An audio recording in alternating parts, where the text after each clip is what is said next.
as a Black person who lives in America and has made it to the 2020s, yeah, I know, I get it. I've lived it. I don't really need further racial trauma reminders in my fiction.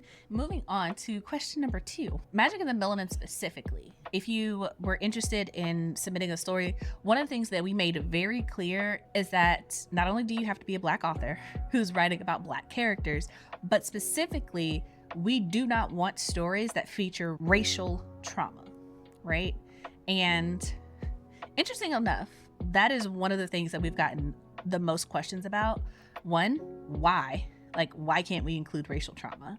2, what if the racial trauma is necessary in order for the character to grow throughout the story, right? Like, it doesn't happen on page, but it has happened, right? I have very mixed feelings about this, and I get very passionate about it. So if you guys have been on the channel, then you probably already know how I feel, but Tatiana's here with me, so I'm going to try to make sure that I let her give her opinion too. But for me, at least, I wanted to make it clear that this anthology, Magic and the Melanin, presented by the Melanin Library, is a Black story with Black authors featuring Black characters for Black readers. And one of the things that I personally have experienced a lot with reading in the 2020s, right, is whenever there is a new Black book on the market that's really pushed and heavily promoted, it usually features a Black character, and they are the only ones in their world, and they are in very white spaces, and there is not much fun in the story.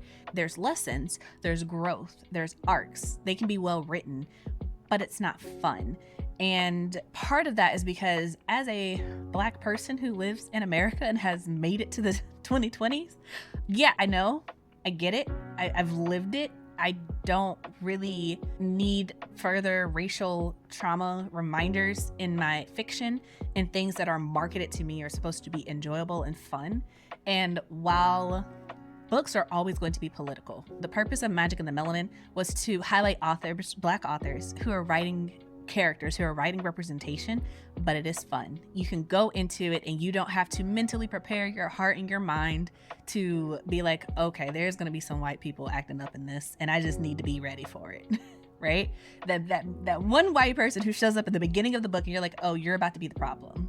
You are about to be the antagonist for this story, because we have far more stories and our imaginations are far wider than the boxes that we are generally forced to work and constrain ourselves to. And the purpose of this anthology was to be like, let's think outside of the box. Let's have fun. This is what fantasy looks like when we are writing it for each other, and we don't need to show people who have not lived our experience what it is like to live our experience and teach them a lesson through our fiction. That was a ramble, but I get passionate about it, so my bad.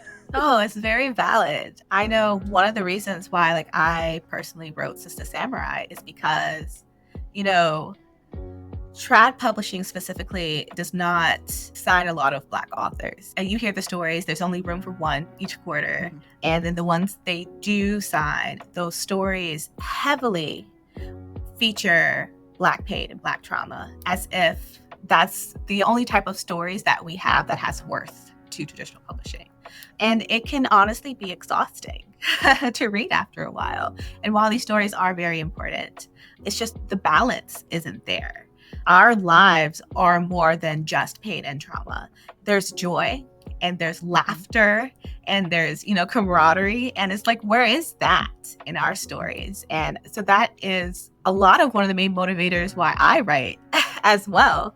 Because I'm just like, where are the Black characters just having fun across all age ranges, whether we're teenagers, whether we're new adult, whether we're adult, like, where are us just having adventures and slaying dragons and beating the big bad? Like, why our conflicts are always about race? Yeah, honestly. And that's one of the reasons why on this channel and on any platform that I'm on, I so heavily champion your books, because it is exactly that. It is just Black characters going on an adventure, being badass, slaying dragons, and it's fun. It's from page 1 all the way to the end.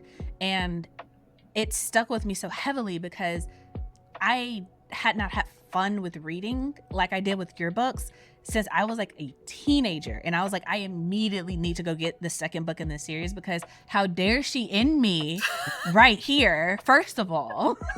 But second of all, I'm like, I want to continue this adventure. I want to continue living in this world. I want to continue seeing and interacting with these characters, because their adventures had nothing to do with a giant systemic oppression that they had nothing they could do about, no control over.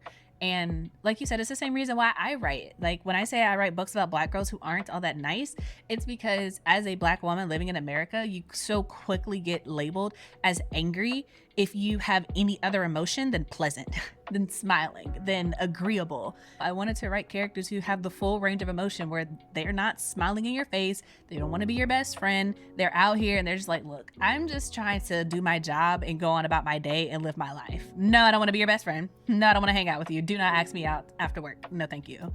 Hard pass, right? Yeah. So our intent with this anthology is just to really like show that range and show that nuance of the lives that we live in our favorite genre that we love to read.